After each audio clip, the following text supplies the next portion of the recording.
ज्ञानी महान नहीं होता। ज्ञान को अर्जन कर लेना महत्वपूर्ण नहीं है, गुरुओं के वचनों को सुन लेना महत्वपूर्ण नहीं है। ज्ञान का उपयोग करने वाला महान कहलाता है। ज्ञान तो कोई भी सुन सकता है, ज्ञान को कोई भी अर्जन कर सकता है, मगर यदि आप ज्ञान का आपने उपयोग नहीं किया तो सब कुछ व्यर्थ और बेकार है। अब आज सिर्फ यही हो रहा है।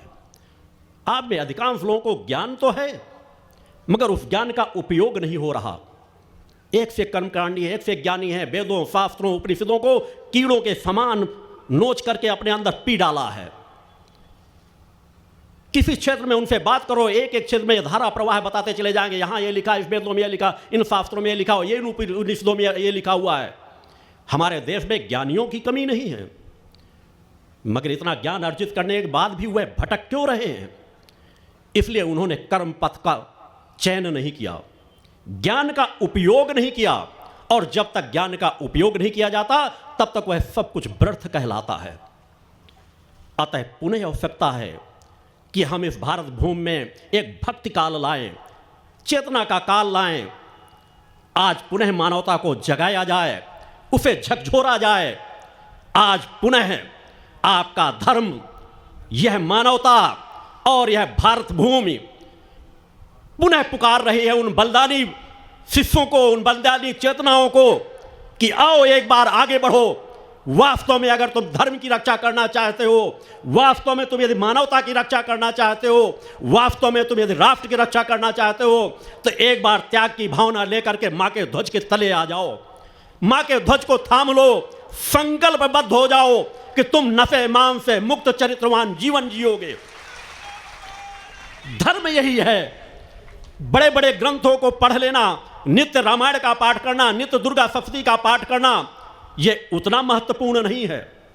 निश्चित है इसका एक पक्ष है, आराधना का हमारा एक मार्ग है।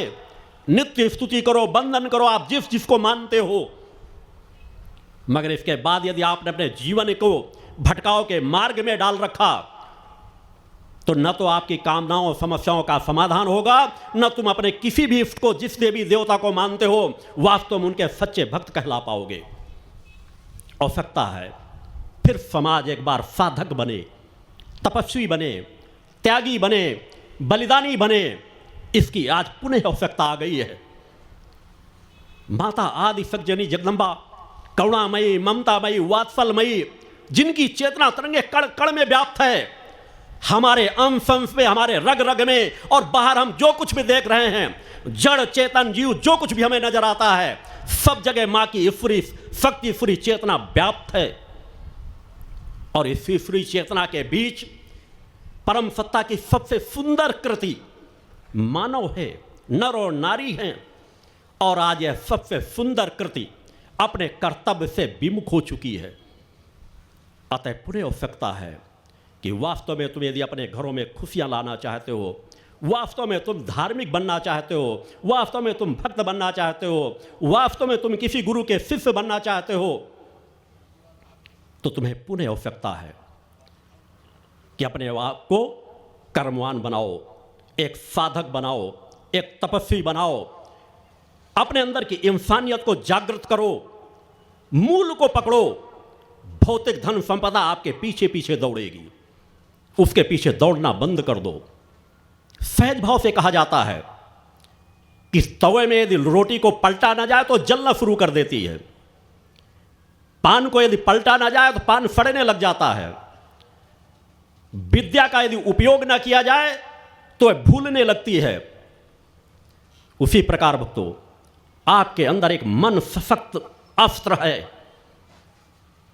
मैंने आत्मा की जो शक्तियां बताई थी, प्राण शक्ति, मन शक्ति, स्थूल की शक्ति, जो अनेकों शक्तियों को मैंने विस्तार से वर्णन पूर्व के चित्रों में दिया है, उसमें मन एक सशक्त शक्ति है आपके पास।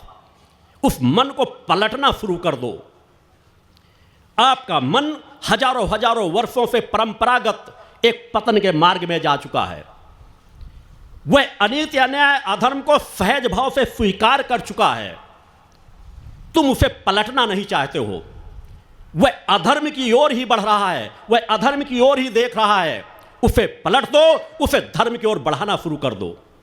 अगर तुमने अपने मन को पलट करके अपनी आत्मा की ओर मोड़ दिया, अपनी इष्ट की ओर मोड़ दिया, तो फिर आपका पतन कभी भी नहीं हो सकता।